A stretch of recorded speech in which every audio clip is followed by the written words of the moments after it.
നമുക്ക് നിന്ന് നല്ലൊരു ബോണ്ട ഉണ്ടാക്കുന്ന റെസിപ്പി നോക്കാം. അതിനായിട്ട് ഞാൻ മൈദയും ഗോതമ്പ് പൊടിയാണ് എടുത്തിട്ടുള്ളത്. നമ്മളെ ഇഷ്ടത്തിനനുസരിച്ച് പൊടികളൊക്കെ എടുക്കാം. ഞാൻ രണ്ടും എടുത്തിട്ടുണ്ട്. ഒരു മിക്സിൻ്റെ ജാർ എടുത്തിട്ട് അതിലേക്ക് ചെറിയ ജീരകവും ചെറുപഴവും 3 ചെറിയ പഴം എടുത്തിട്ടുണ്ട്. ശർക്കര ഉരുക്കി വെച്ചതാണ്, അത് അരിച്ചിട്ട് ഇതിലേക്ക് മിക്സിൻ്റെ ജാറിലേക്ക് ഒഴിച്ചു കൊടുക്കാം.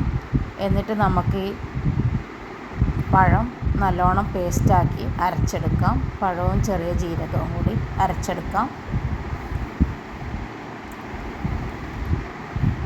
അരച്ചെടുത്ത ഈ മിക്സ് നമ്മൾക്ക് ഈ പൊടിയിലേക്ക് ചേർത്ത് കൊടുക്കണം.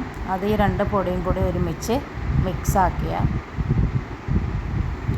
നല്ലോണം മിക്സ് ചെയ്തിട്ട് നമുക്ക് ഇതിലേക്ക് ആവശ്യത്തിനുള്ള ഉപ്പ് ചേർത്ത് കൊടുക്കണം. ഏലക്കാപ്പൊടി ചേർത്ത് കൊടുക്കണം. 3 ടീസ്പൂൺ തേങ്ങ ചേർത്ത് കൊടുത്തിട്ടുണ്ട്. ചിരകിയ തേങ്ങയാണ് 3 ടീസ്പൂൺ ചേർത്ത് കൊടുക്കുന്നത്. നമ്മൾക്ക് ഇഷ്ടത്തിനനുസരിച്ച് തേങ്ങ കൂട്ടുകയും കുറക്കുകയൊക്കെ ചെയ്യാം. തേങ്ങ ഒക്കെ ഇതിൻ്റെ കൂടെ കടിക്കുമ്പോൾ നല്ല ടേസ്റ്റാണ്. അപ്പോൾ അത് മിക്സ് ചെയ്തിട്ടുണ്ട്. അതിലേക്ക് നമുക്ക് ഏലക്കാപ്പൊടി ചേർക്കാം. ഏലക്ക അതുപോലെ പൊടിച്ച് വെച്ചതാണ്, അതൊരു നുള്ള് ചേർത്ത് കൊടുക്കാം.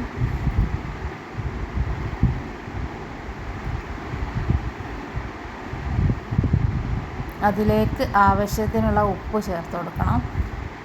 പൊടിയുപ്പാണ് ഞാൻ ചേർക്കുന്നത്. മധുരം ബാലൻസ് ചെയ്യാനുള്ള ഉപ്പ് ചേർത്ത് കൊടുക്കുന്നുണ്ട്. ശർക്കരയിലാണ് നമ്മളിത് കുഴച്ചെടുക്കുന്നത്. ശർക്കര ഉരുക്കി വെച്ചിട്ട് അരിച്ച് ആ വെള്ളത്തിലാണിത് കുഴച്ചെടുക്കുന്നത്. അപ്പോൾ ഒരു പഞ്ചസാര ചേർത്തിട്ടും ഉണ്ടാക്കാറുണ്ട്, പക്ഷേ ശർക്കര ചേർക്കുമ്പോൾ നല്ല ടേസ്റ്റാണ്. ഒരു നുള്ള് സോഡാപ്പൊടി ചേർക്കുന്നുണ്ട്, ബേക്കിംഗ് സോഡ. അത് സോഡാപ്പൊടി ചേർത്തിട്ട് പൊടി ഒരുമിച്ചൊന്ന് മിക്സ് ചെയ്യാം. അതിലേക്ക് നമുക്ക് ഈ അരച്ച് വെച്ച പേസ്റ്റ് ചേർത്ത് കൊടുക്കാം. പഴവും ശർക്കരയും കൂടെ അരച്ചത്, ചെറിയ ജീരകവും ചേർത്ത് അരച്ചത് ഇതിലേക്ക് ചേർത്ത് കൊടുക്കാം. ജസ്റ്റ് ഒന്ന് മിക്സ് ചെയ്യാം. ഇനി ആ വെള്ളം നല്ലോണം മിക്സ് ചെയ്തിട്ട് ബാക്കി വന്ന ഉരുക്കി വെച്ച ശർക്കരപ്പാനിയും ചേർത്തിട്ട് ഇതുപോലെ ഒരു ലൂസിലാണ്, നല്ലോണം ടൈറ്റിലല്ല മാവ് വേണ്ടത്, കുറച്ചൊരു ലൂസ് വേണം. ഇത് കുറച്ചൊരു ടൈറ്റ് ആയപ്പോൾ ഞാൻ വീണ്ടും കുറച്ചും കൂടി ശർക്കര വെള്ളം ഒഴിച്ചിട്ട് ഒന്നും കൂടി ജസ്റ്റ് ഒന്ന് ലൂസാക്കുന്നുണ്ട്. അങ്ങനെ നമുക്ക് ഈ മാവ് ഒരു 1 മണിക്കൂർ 2 മണിക്കൂറൊക്കെ റെസ്റ്റ് ചെയ്യാൻ വെക്കണം. അങ്ങനെ ഞാൻ റെസ്റ്റ് ചെയ്യാൻ വെക്കുകയാണ്. അപ്പോൾ ഇതാ 2-3 മണിക്കൂറിന് ശേഷം ഞാൻ ഇത് ചുട്ടെടുക്കാൻ പോവുകയാണ്. അപ്പോൾ വെള്ളത്തിൽ ജസ്റ്റ് കൈ ഒന്ന് മുക്കിയിട്ട് ഈ മാവ് നമുക്ക് കൈയിട്ട് ഇങ്ങനെ ബോൾസാക്കി എടുക്കണം. ജസ്റ്റ് ഇങ്ങനെ ഒന്ന് കയ്യിൽ പിടിച്ച് ബോൾ ഇട്ടാൽ തന്നെ ഓട്ടോമാറ്റിക്കലി ചെറിയൊരു ബോൾസിൻ്റെ ഷേപ്പിലായി വരും. നല്ലോണം ബോളായിട്ട് വരണമെന്നില്ല, നിങ്ങൾക്കറിയാലോ അതിൻ്റെ ഷേപ്പൊക്കെ. അങ്ങനെ നല്ല വെളിച്ചെണ്ണ എല്ലാം ചൂടായിട്ട് തീയൊന്ന് കുറച്ച് വെക്കണം. അങ്ങനെ ചെറിയ തീയിലാണ് ഇത് വിട്ട് വേവിക്കേണ്ടത്. ഫ്ലെയിം കൂട്ടി വെച്ചാൽ ഇതിൻ്റെ ഉള്ളിൽ വെന്ത് കിട്ടില്ല. ചെറിയ തീയിൽ തിരിച്ചും മറിച്ചിട്ടിട്ട് അങ്ങനെ പൊരിച്ചെടുക്കണം. നല്ലൊരു കളറായി വന്നിട്ടുണ്ട്.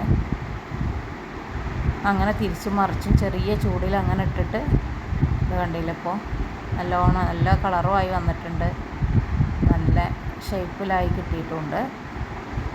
അങ്ങനെ ചെറിയ ചൂടിലങ്ങനെ ഇളക്കി കൊടുത്തിട്ട് അങ്ങനെ വേവിച്ചെടുക്കണം.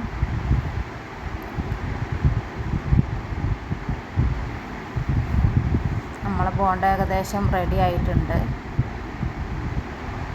നല്ലൊരു കളറുമാണ്, നല്ല ടേസ്റ്റുമാണ്. ഉള്ളിൽ നല്ല സോഫ്റ്റാണ്, പുറം ഭാഗം നല്ല ക്രിസ്പിയാണ്, നല്ല ടേസ്റ്റുണ്ട് കഴിക്കാൻ. നമ്മൾ കടയിൽ നിന്നൊക്കെ വാങ്ങിക്കഴിക്കുന്ന അതേ ടേസ്റ്റിലുള്ള ബോണ്ടയാണ്. അപ്പോൾ നിങ്ങളെല്ലാവരും ഇതൊന്ന് ട്രൈ ചെയ്ത് നോക്കണം. മക്കൾക്കൊക്കെ നല്ല ഇഷ്ടമാവും, അടിപൊളിയാണ്. അപ്പോൾ എല്ലാവരും ഉണ്ടാക്കി നോക്കിയിട്ടൊന്ന് അഭിപ്രായം അറിയിക്കണേ.